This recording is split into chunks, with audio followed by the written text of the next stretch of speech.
True or false, Aiden Chiles is the most hyped Michigan State football player since Charles Rogers. That and a lot more on Locked On Spartans. Let's go. You are Locked On Spartans, your daily podcast on the Michigan State Spartans, part of the Locked On Podcast Network, your team every day.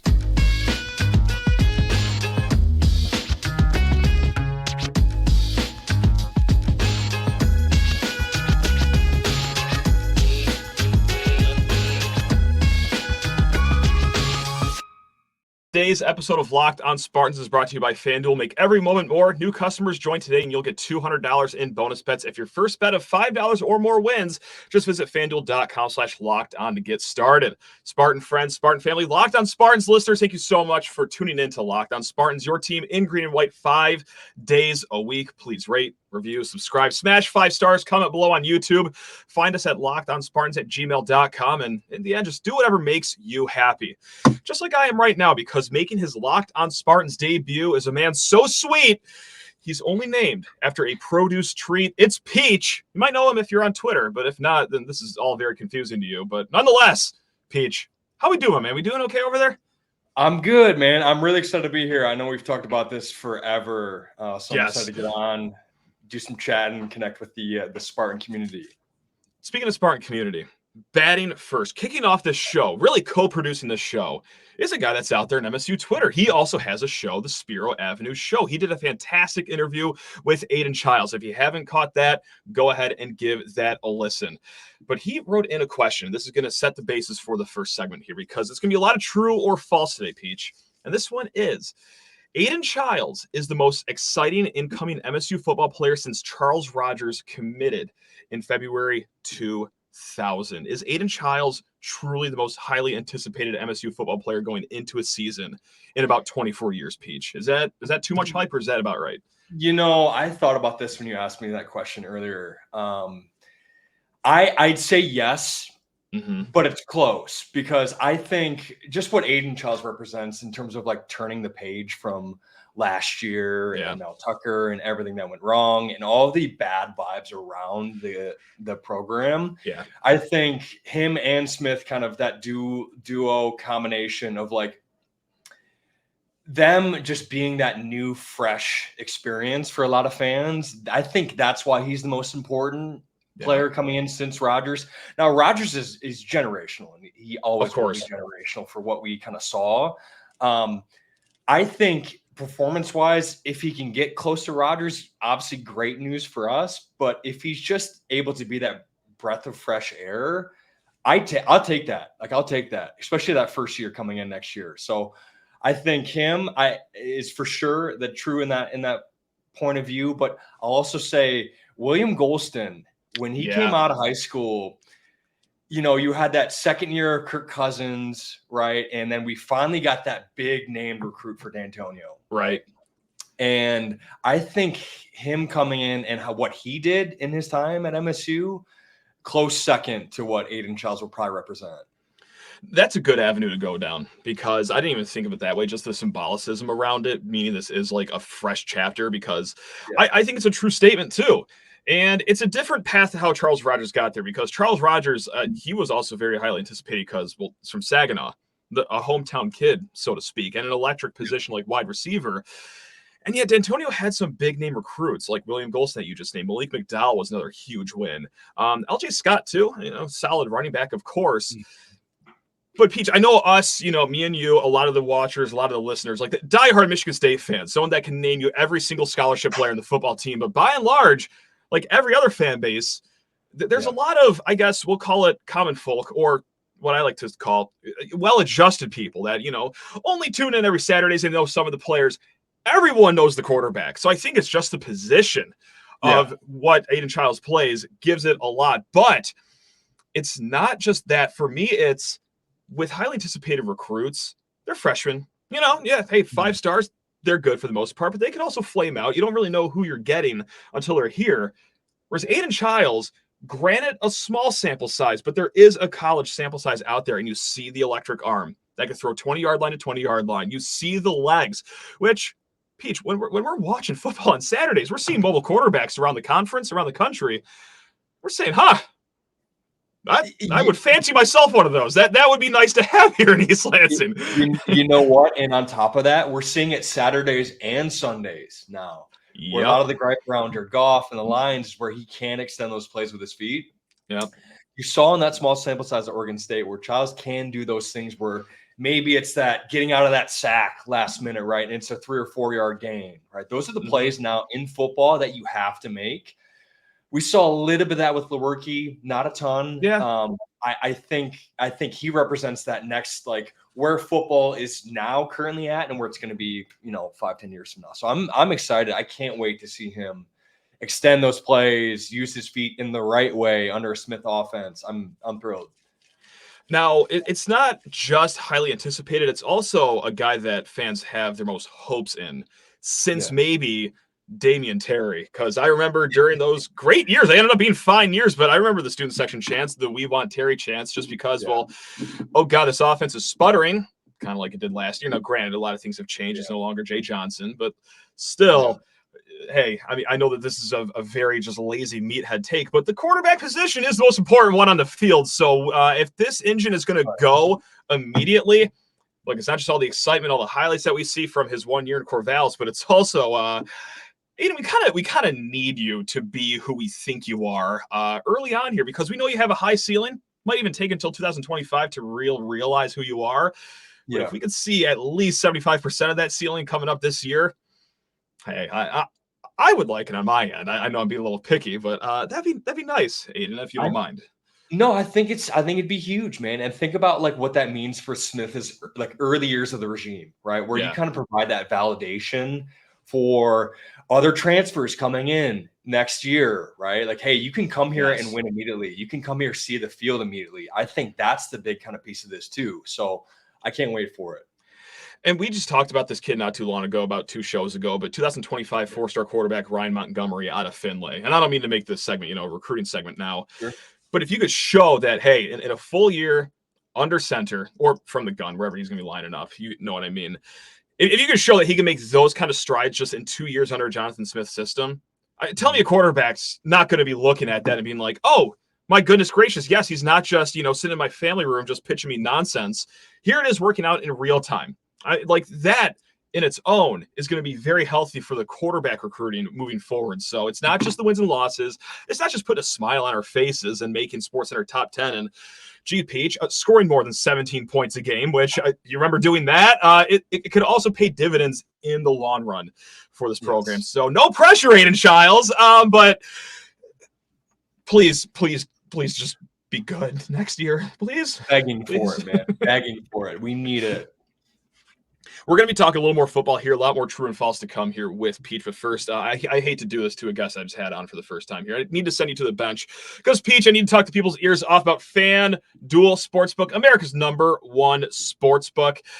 Gang, happy Super Bowl to all those who celebrate from FanDuel. Again, America's #1 sportsbook. If you're like me, Super Bowl Sunday is all about scoring the best seat on the couch, grabbing your favorite football snacks, and placing some super bets. Now, what I love most about Super Bowl Sunday is, of course, the camaraderie, the game, the commercials, but let's not kid ourselves. It's the bets. Year in and year out, it is the wagers that you get to place, whether it's the first touchdown score, the last touchdown score, or, hey, guessing the correct score. Those bets are, hey, bet $1 to win like $350 if you're feeling really that confident. Just go ahead and peruse FanDuel's menu of Super Bowl bets. There is no shortage of props, parlays that you can place with the fine folks at FanDuel. They have so many ways for you to end the season with a W or 2 or 3. And not only can you bet on who will win Super Bowl 58, but FanDuel also has bets like which player will score touchdowns, how many points will be scored, and so much more. And new customers, it gets even better. Join today, and you'll get $200 in bonus bets if your first bet of $5 or more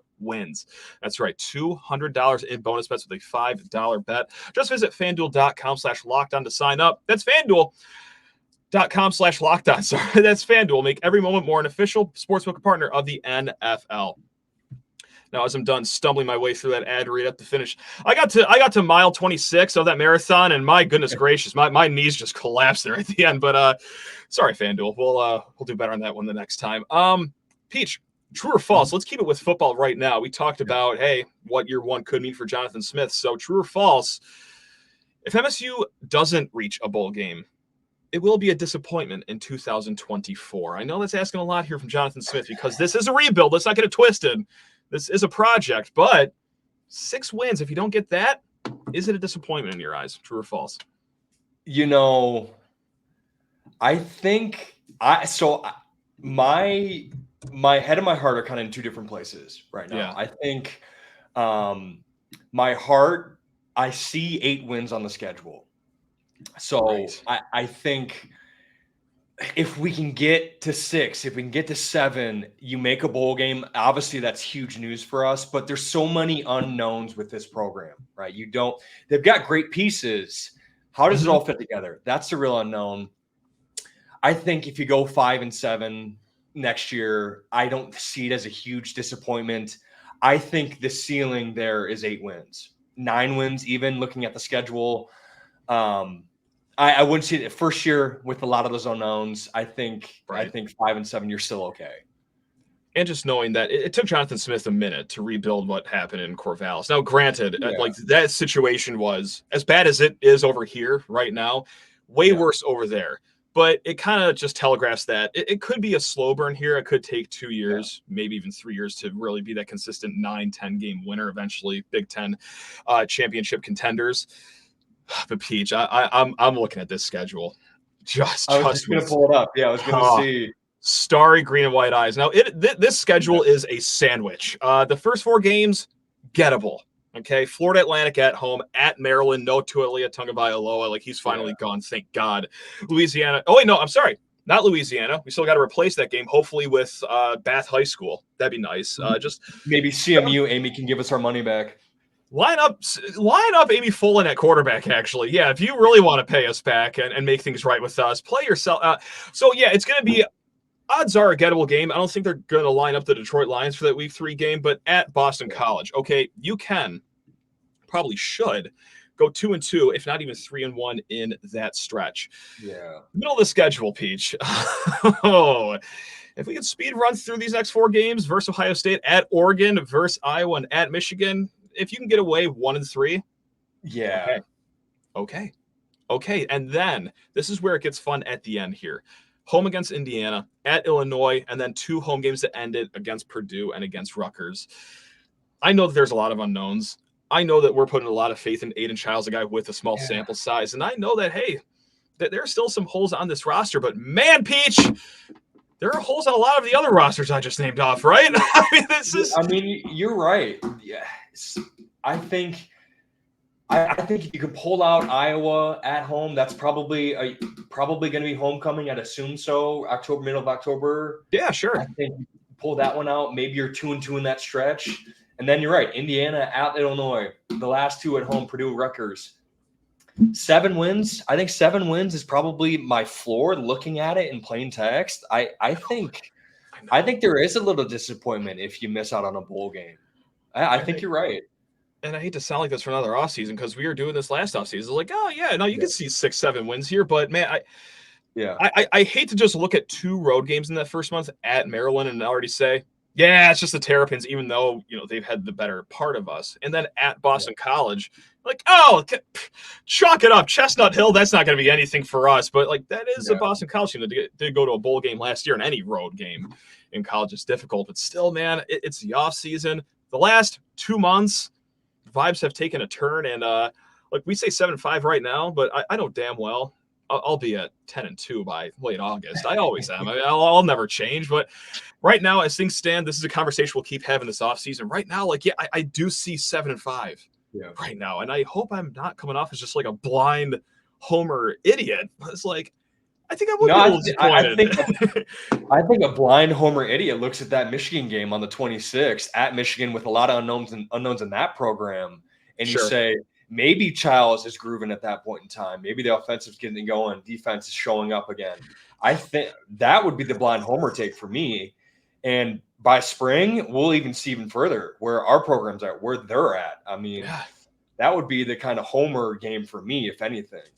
Now we're getting frisky. Now we're having a dialogue, Peach. That's what I'm talking about. We're going to switch it up to the basketball court right here. And you want the glass half empty or do you want the glass half full right now? Because I got 2 in front of me, and do you want to be optimistic still, or do you want to have like a uncomfortable dialogue.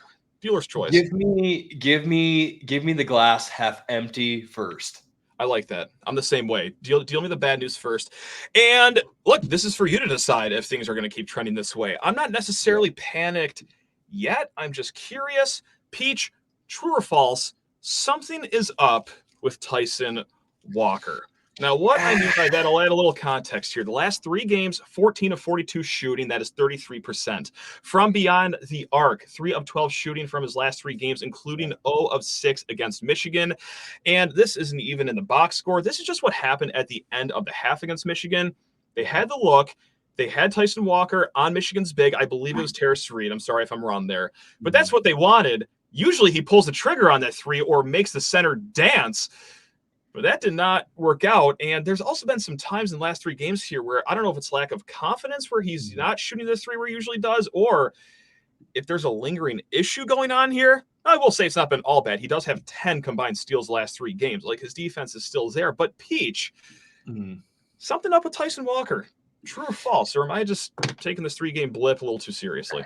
I think I think you've seen a couple nagging things that are just making him second guess his game, right? And I think you saw that with those 2 switches at the end of the half against Terrace Reed, where you're right.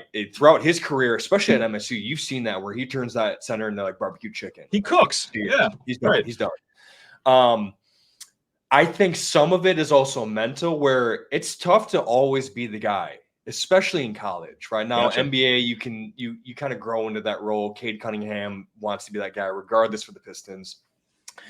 I think it's tough to be the guy night in, night out for MSU, especially with everything that's been going on the last 3 or 4 years, where you got all that weight on your shoulders. Like, you want to perform, and you can't really have an off night with this team, right? Where like the center position, you're not really getting a lot of production out of on both ends, right? You're not getting rebounding out of, where every possession now means more. You're getting fewer and fewer of those.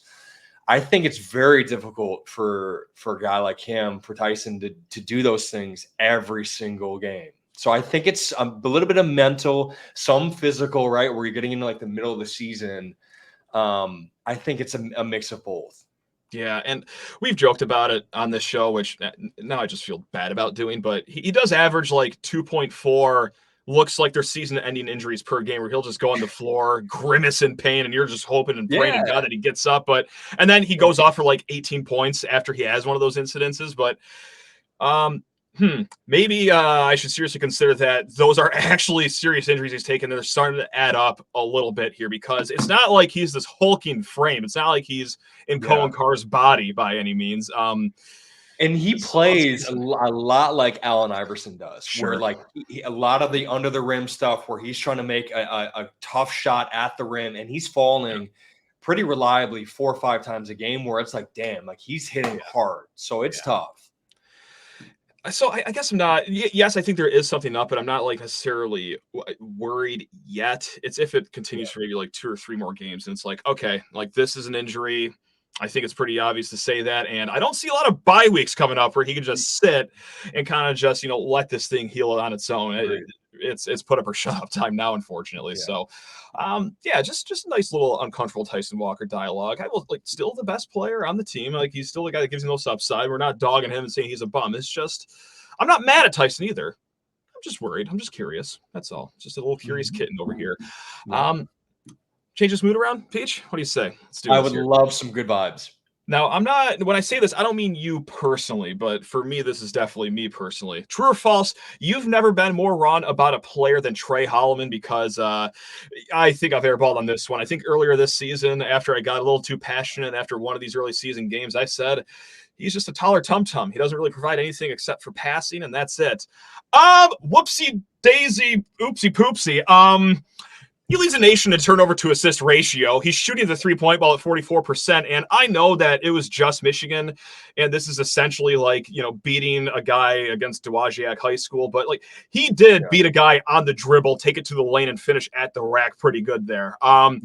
He's looking pretty damn good this year. I have never been more wrong about a player, I don't think, than Trey Hollman. How about you? Did you always see this with Trey, or is this even surprising you to a certain degree that you can't just believe? I am so incredibly surprised with how he's been performing, especially from the 3-point line. Yes. Now you heard it coming out of summer where like you heard whispers. Izzo kind of mentioned it like, hey, the shot's coming along. And he said that before about other players where it's like, okay, wait and see. Yep. And he's actually performing. I'm 43% from three, I think it is, right? Yeah, it's like 43 or 44. It's very good, Peach. That's what the box score tells me. I mean, that's college basketball. That is massive. That's how you see the floor, especially nowadays. So incredible job from Trey. Continue that, please. We need it. I will say, to answer your question, literally, the one MSU player I've been wrong about in my entire life more than anyone is Russell Bird. I saw him when he came in being like 6'4", 6'5", full college body freshman year, and he could shoot the ball, especially coming out of high school. I thought that guy was going to be like a one and done, a two and done. Yeah. And for him not to be able to kind of put it together, that was probably the one guy, as a quick aside, that I've been most wrong about. Just to shine our own shoes over here. Is there any player that you've just been so absolutely correct about at MSU? Because let's make it known that we're not idiots all the time. Like, we do nail something, so let's put a good taste in our mouths here. Is there anyone that you just absolutely knocked out of the park? Marcus Bingham. I knew when Marcus Bingham came in that like you're going to get very limited. There's a limited ceiling there. Like, now that's bad vibes, but I just knew, like, looking at that frame, some guys can put on weight, right? Some guys can't. And I think for him, you kind of saw the unwillingness or inability to do the things in the weight room and in the kitchen to get you to where you can be a big time player. Yeah. I mean, I think he could have been one of those guys like Adrian Payne, where Adrian Payne came in and he was super limited with his body and his moves. And then by senior year, he's one of the best players in the country, right? Could score at all three levels. Defensively was a menace. That 2014 team probably should have won it all with a healthy Appling. We can go down that road too if you want, but I think Bingham was that one guy where it's like, man, I don't see it with him, and I was kind of proven right. The greatest call I've ever had in my entire life, and this was over a few beers, but we're not gonna let that fog any of this, is that when I was a student at Michigan State, Denzel Valentine at Lansing Sexton played at East Lansing. I went to that game with a buddy, and then after the game, we're sitting around, talking about him. And I said, he's going to win Big Ten Player of the Year one day. Like, he didn't even light up the scoreboard, but like his just vision and everything, like you knew that it was going to come along. So that's, I've been completely dead wrong about Trey Hollman. I've been wrong many other times here, but I mean, just, Denzel, I miss you, man. But so now that we're done breaking our hands on our own backs from Penner. Next True or False. Hey, Tom Izzo. I don't know if you saw this in the headlines, Peach, when you picked up the paper this morning, but Tom Izzo, win number 700.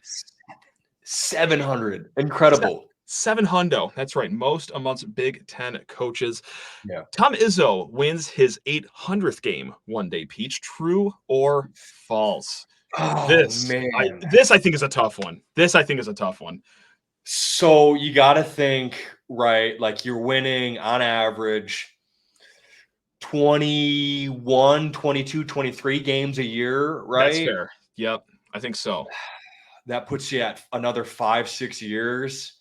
That is the math. Yeah. Man, that's tough. That's tough, especially if he wins one more, I think he's out. Right. I think that's his swan song, and rightly so. Like, I think he's done. And then he kind of does the Coach K thing where like you start to groom your successor, right? And maybe you pick somebody from in-house from there.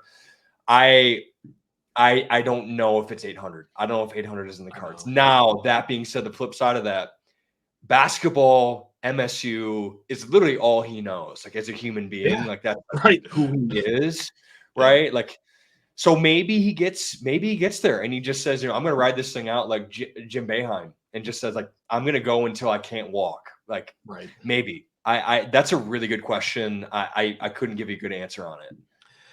It is truly a coin toss, I think. And you look at his other colleagues too. Like, I think Coach K walked away from the game when he was 75, I believe he was. Roy Williams, I think he was 71. I might be on or off by a few years, but still, obviously, he just turned 69 yesterday. Like, it's no secret that we're coming up on what is potentially the twilight years here. But man, you just see him on the recruiting trail. You hear him talk, and you hear his defiance about how he wants to beat the system and all that good stuff, which may or may not tank this program in the end. But like, regardless, it doesn't seem like it's a lack of energy. And yes, he does have like some annoyances with NIL and everything, but like, it's clear that he's not just going to dip out right now. So I don't know. My guess is it's going to be 5 more years of Izzo, which, oh my God, like, enjoy retirement, man. Jesus, I'd be gone. I'd be gone. Yeah, enjoy things. Now he's got grandkids coming along and stuff like that. But he's the guy, you know, the youper in him. He's too stubborn to do anything besides what he knows. He knows what to do, like for work, especially, right? Right.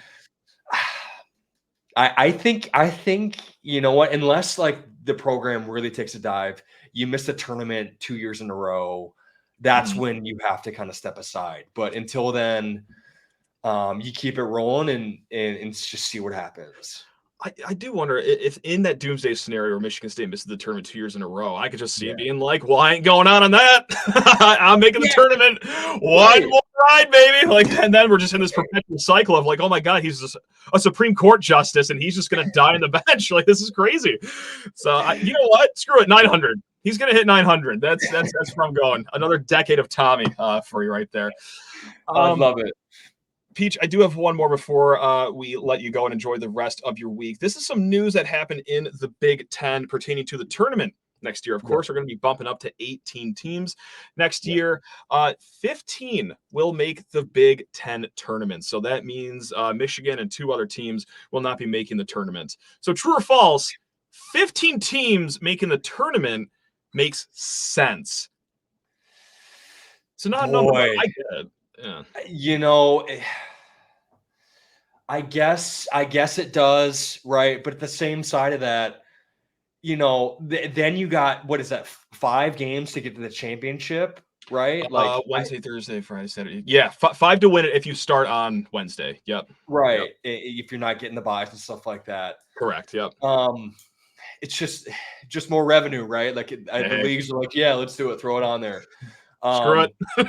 I think I do. I mean, after coming off a regular season and then you got the tournament like the weekend after that, that's a lot of basketball. Oh, yeah. So I'd say it doesn't make a lot of sense if you can save these kids a game, especially before the bigger tournament, the tournament that actually means real value.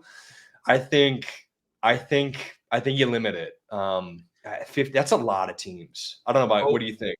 It is. I get it, I guess, which, you know, it sounds kind of weird, but it guarantees that if you finish in the top half of the league, so, you know, 1 through 9, that you do get a bye to Thursday. Like, you don't have to play the Wednesday. So I guess you're incentivizing, like, hey, you finish in the upper 50%. And I guess, like, if you are teams 10 through 15, like, you don't really deserve any benefit of the doubt. So and also, too, with this new formula, like, if you are the top 4 teams, you still get the double bye to Friday. So I don't know, like, 15 is such like an odd, wonky number, but when you look at, okay, top 50%, they make Thursday. I guess it's just one more game on Wednesday for the Big Ten Network to, or you know, it's probably going to air on Peacock or something like that. I guess it makes sense. If it makes Michigan harder to get in a tournament, I'm all about it. You know what? Here. That's that's a good way to end it. That's right. God, what, you know what? I'm still floating from Tuesday night's game. God, that was fun and needed.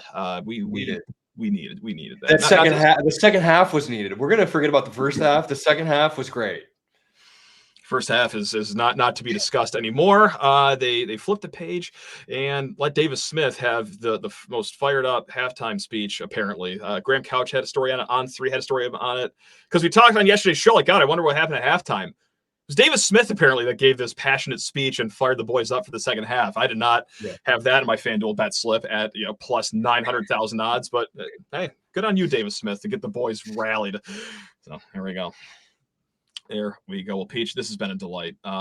You want to do this again one day? I will put a burlap sack over your head and kidnap you and make you do this again, regardless. But anytime you want me on, I'm here for you. This was a blast. I had a really good time.